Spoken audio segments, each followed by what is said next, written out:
আসসালামু আলাইকুম। আপনি প্রথম সেমিফাইনালে স্পেনের রাজত্ব আর ফ্রান্সের অসহায়ত্বটা স্পষ্টভাবে লক্ষ্য করেছেন। দ্বিতীয় সেমিফাইনালে ইংল্যান্ডের মুখোমুখি হবে ডিফেন্ডিং চ্যাম্পিয়ন আর্জেন্টিনা। আর্জেন্টিনা আর ইংল্যান্ড এই দুইটা দলের নাম আসলেই হয়তো আপনার হ্যান্ড অফ গডের কথা মনে পড়ে, কিংবা সেই রেড কার্ড, যে কোনো কিছুই আপনার মনে হতে পারে। তবে সব কিছু ছাপিয়ে ইতিহাসের পুনরাবৃত্তি ঘটবে, নাকি নতুন রাজত্বের শুরু, সব কিছুই দেখা যাবে আজকের ম্যাচ শেষে। তবে এই ম্যাচের শুধু প্রেডিকশন নয়, চলুন ট্যাকটিক্যালি কিছু দিক নিয়েও একটু আলোচনা করা যাক। আর্জেন্টিনা আর্জেন্টিনা দলটা একটা টোটাল ব্যালেন্স দল, এবং ইংল্যান্ড দলটাও টোটাল একটা ব্যালেন্স দল। এই দুইটা দলের তফাৎ আপনি, হ্যাঁ, দলের মধ্যে প্লেয়ারের পার্থক্য খুব বেশি খুঁজে পাবেন না, তবে তাদের খেলার ধরন কিছুটা চেঞ্জ আছে। এই বিশ্বকাপের আমি যদি সবার আগে বলি যে দুইটা দলের গোল করার ব্যাপার, দুইটা দল গোল করেছে। আর্জেন্টিনা বিশ্বকাপের সর্বোচ্চ গোল, ইংল্যান্ড করেছে 11টা গোল। ইংল্যান্ড গোলটাও হজম করেছে 5, অন্যদিকে আর্জেন্টিনা গোল হজম করেছে 6টা। তবে এই বিশ্বকাপে সব থেকে বেশি চান্স ক্রিয়েট করা দলটা কিন্তু ইংল্যান্ড, এবং ইংল্যান্ড বার পোস্টে যথেষ্ট শটও করেছে, সেক্ষেত্রে আর্জেন্টিনাও যথেষ্ট শট করেছে। আমি যদি এখন একটু দলের ডিফেন্স, মিডফিল্ডার কিংবা ফরওয়ার্ড লাইন নিয়ে কথা বলি, আমি আর্জেন্টিনা দিয়ে শুরু করি। আর্জেন্টিনার গোলবারের নিচে দাঁড়াবেন এমিলিয়ানো মার্টিনেজ। এই মার্টিনেজকে নিয়ে আলাদাভাবে বলার কোনো কারণ নেই। এই মার্টিনেজ কি করতে পারেন আপনি 2022 সালে দেখেছেন, যদিও মার্টিনেজ 2026 সালে এসে কিছুটা ফ্লপ আছেন।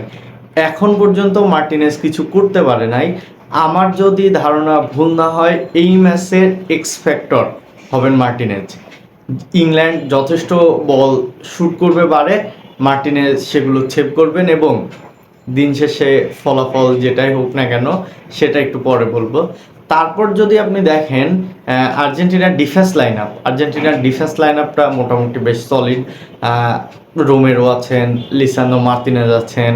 তবে আর্জেন্টিনার একটা দুর্বলতা জায়গা আমার চোখে বাদে, সেটা হচ্ছে এই ডিফেন্সে যখন ফুল ব্যাকরা উপরের দিকে যাচ্ছে তখন বেশ কিছু স্পেস তৈরি করছে। এখানে বুকো সাকা আছে, গর্ডন খেলছেন, অথবা রাশফোর্ড, আপনি যার কথাই বলুন না কেন, এই ফুল ব্যাক যদি একটু মিস করে ফেলে, অপোনেন্ট অর্থাৎ ইংল্যান্ড বেশ ইজিলি অ্যাটাক করতে পারবে উইং দিয়ে। আপনি যদি মিডফিল্ডের দিকে তাকান, মিডফিল্ডের আমরা যতই বলি পর্তুগাল কিংবা স্পেন, আমার কাছে আর্জেন্টিনার মিডফিল্ড কোনো দিক থেকে পিছিয়ে নেই। ম্যাকঅ্যালিস্টার, এনজো ফার্নান্দেজ, এবং এই দলটার ইঞ্জিন, বা আপনি ওই যে মেসির বডিগার্ড, মেসিকে স্বাধীনভাবে খেলতে যে মানুষটা সব থেকে বেশি সাহায্য করে, তিনি কিন্তু ডিপল। এই ডিপল এই ম্যাচে থাকবেন কি থাকবেন আমি জানি না, তবে এই ম্যাচে ডিপল অবশ্যই বড় ভূমিকা রাখবেন। যদি তিনি সাবস্টিটিউট হিসেবে আসেন, সেখানেও বড় ভূমিকা রাখবে। আর এই যে মিডবার, এই মিডবারটা যে সুন্দর করে বলটা নিজেদের আয়ত্তে রেখে বল ফরওয়ার্ডদের কাছে এবং স্পেশালি লিওনেল মেসির কাছে পৌঁছায় দেন, সেটা আলাদাভাবে বলার কোনো কিছু নেই। এবং আপনি যদি আর্জেন্টিনার এই দলটার ফরওয়ার্ড লাইন আপ দেখেন, সেখানে আছেন মার্টিনেজ, সেখানে আছেন লিওনেল মেসি, যিনি বিশ্বসেরা, এবং এই বিশ্বকাপে গোল্ডেন বুটের তালিকাতেও উপরের দিকে আছেন লিওনেল মেসি। তাকে নিয়ে মানে আলাদাভাবে কোনো কিছু বলার প্রয়োজন পড়ে না। তিনি একটা জিনিসেই আখ্যায়িত করা যায়, তিনি লিওনেল মেসি। এর বাইরে আমি তাকে আর কোনো কিছু নিয়ে আখ্যায়িত করার দরকার মনে করি না, বা উদাহরণ হিসেবে তার সাথে সমতুল্য করারও কিছু মনে করি না। তিনি লিওনেল মেসি, ব্যাস এতটুকুতেই শেষ। আমি যদি এবার ইংল্যান্ড দলটা একটু দেখি, ইংল্যান্ডের পিকফোর্ড আছেন গোলবারের নিচে। পিকফোর্ড অবশ্যই সব সময় দুর্দান্ত করেন, তবে মার্টিনেজের থেকে কিছুটা হলেও পিছিয়ে থাকবেন পিকফোর্ড, এটা আমার কাছে মনে হয়। আপনি যদি ডিফেন্স লাইন আপটা দেখেন, আমার কাছে এই টুর্নামেন্টের বা এই বিশ্বকাপের ডিফেন্স লাইন আপটা একটু দুর্বল মনে হয়েছে ইংল্যান্ডের, কিন্তু তারা খুব বেশি গোলও হজম করেনি। যেভাবেই হোক না কেন, তারা তাদেরকে ডিফেন্সদেরকে যথেষ্ট সাপোর্ট দিয়ে গোলকিপার ক্লিন শিট রেখেছেন 2টা ম্যাচে। সব কিছু কিন্তু এই ডিফেন্সের ক্রেডিট দিতে হবে। আপনি যদি মিডফিল্ডে দেখেন, মিডফিল্ডে এন্ডারসন আছে, মিডফিল্ডে ডেকল্যান রাইস আছে, মিডফিল্ডের প্রাণ ভোমরা আপনি যাকে বলবেন, জুড বেলিংহাম, তিনি যেভাবে উপরে যাচ্ছেন বক্সের মধ্যে, ঠিক সেভাবে নিজেদের বক্সের মধ্যে এসেও বল রিকভারি করে নিয়ে যাচ্ছেন। এইখানেও কিন্তু আপনার মিডফিল্ডের সমান গুরুত্ব দিতে হবে। যেরকমটা আর্জেন্টিনায় ম্যাকালিস্টার বা ইঞ্জিন হিসাবে ডিপল, আপনি যেটাই বলুন, এইখানেও ডেকল্যান রাইস আছেন, তিনি ভাই অসাধারণ দুর্দান্ত আছেন। জুড বেলিংহাম, অ্যান্ডারসন খেলছেন। তবে আমার কাছে মনে হয় আর্জেন্টিনা থেকে একটু বেটার করবে দুইটা উইং, একদিকে গর্ডন, একদিকে বুকায়ো সাকা। যদিও সাকা একটু পরের দিকে আসছেন, তবে এই দুইটা উইং আর্জেন্টিনা থেকে হয়তো একটু বেটার করবে। এবং সবশেষ যে মেন ম্যান, তিনি হচ্ছেন হ্যারি কেন। হ্যারি কেনকে নিয়ে আলাদাভাবে কি বলবো, মানে তিনি বলা যায় গোল মেশিন। আপনি যদি ডি বক্সের মধ্যে তাকে কোনোভাবে কোনো বল ক্রিয়েট করে দিতে পারেন, সে সেটাকে গোলে কনভার্ট করবে, নো ডাউট। এই হচ্ছে দুইটা দলের আলোচনা। এখন আপনি যদি তাদের খেলার ধরন নিয়ে কথা বলতে চান, সেখানে আর্জেন্টিনাকে নিয়ে যদি বলি, এরা যথেষ্ট নিজেদের পায়ে বল ধরে রাখে। এই টুর্নামেন্টে 65% বল দখল করেছে তারা। অন্যদিকে ইংল্যান্ডও কিন্তু যথেষ্ট বল দখল করে। এই টুর্নামেন্টে ইংল্যান্ড বল দখল করেছে 64%, মাত্র আর্জেন্টিনা থেকে 1%।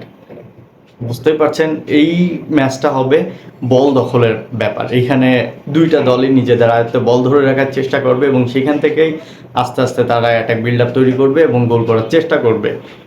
আমি এখন একটা মজার বিষয় বলি, সেটা হচ্ছে এই টুর্নামেন্টে আর্জেন্টিনা ডি বক্সের বাইরে থেকে যথেষ্ট গোল করেছে, ডি বক্সের মধ্যে থেকে যথেষ্ট গোল করেছে এবং পেনাল্টি থেকেও তারা গোল আদায় করে নিয়েছে।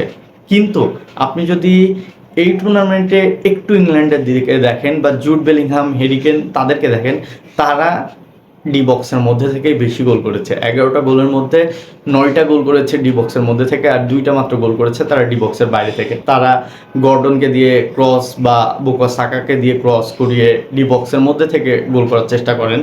আর্জেন্টিনা কিন্তু আবার প্রতিপক্ষকে ডি বক্সের মধ্যে ঢুকতে দেন না, তারা বাইরে থেকে শ্যুট করতে দেন, কারণ তাদের বিশ্বাস আছে এমিলিয়ানো মার্টিনেজ। এই কারণে ইংল্যান্ড এই জায়গাটাতে একটু পিছিয়ে থাকবে এবং দিন শেষে আমার মনে হয় এই জিনিসটাই ম্যাচের রেজাল্ট করে দেবে। ইংল্যান্ড বাইরে থেকে গোল করতে ব্যর্থ হবে আর আর্জেন্টিনা ইংল্যান্ডকে ভেতর থেকে গোল করতে দিবে না। এই জিনিসটাতেই সামান্য পরিমাণ আমার কাছে ইংল্যান্ড পিছিয়ে থাকবে। আপনি যদি এখন ম্যাচের প্রেডিকশন আমার কাছে জানতে চান, এই ম্যাচটা হবে সমানে সমান। আপনি যদি খাতা কলমের হিসাবে যান বা অন্য যে কোনো কিছুর হিসাবে যান, সমান সমান। এখন বলি, আপনি একটা দলকে সাপোর্ট করেন, আপনি সেই দলের হয়ে বা সেই দলকে জিতায় দিতে পারেন, এটা স্বাভাবিক ব্যাপার আপনার কাছে। তবে খাতা কলমের হিসাব বা অন্য যে কোনো হিসাব যদি আপনি করতে যান, এই ম্যাচটা হবে 50-50। অথবা এই ম্যাচটা যদি এক্সট্রা টাইমে যায়, আমি অবাক হব না। আর এক্সট্রা টাইমে গেলে এখন পর্যন্ত এক্সট্রা টাইমে জিতেই এখানে এসেছে ইংল্যান্ড, এক্সট্রা টাইমে জিতেই এখানে এসেছে আর্জেন্টিনা। আর্জেন্টিনা কেপ ভার্দের সাথেও এক্সট্রা টাইমে ম্যাচ নিয়ে গেছে, আর্জেন্টিনা মিশরের সাথেও এক্সট্রা টাইমে ম্যাচ নিয়ে গেছে। তো এক্সট্রা টাইম থেকে ম্যাচ বের করে আনার দক্ষতা বা যেটাই আমি বলি না কেন, সেটা ইংল্যান্ডের থেকে বেশ কিছুটা এগিয়ে থাকবে আর্জেন্টিনা। এবং দিন শেষে আপনাকে ওইখানেই ম্যাচের পার্থক্য গড়ে দেবে, এইটাই আমি বিশ্বাস করি। তবে কি হবে হবে না সেটা ম্যাচেই স্পষ্টভাবে লক্ষ্য করা যাবে। এবং আপনি যদি এই ম্যাচের প্রেডিকশন আমার কাছে জানতে চান, আমার প্রেডিকশন হয়তো 2-1। আমি এই ক্ষেত্রে আর্জেন্টিনাকে এগিয়ে রাখছি। আর্জেন্টিনা 2 এবং ইংল্যান্ড 1, এতটুকুই আমার বিশ্বাস। ধন্যবাদ।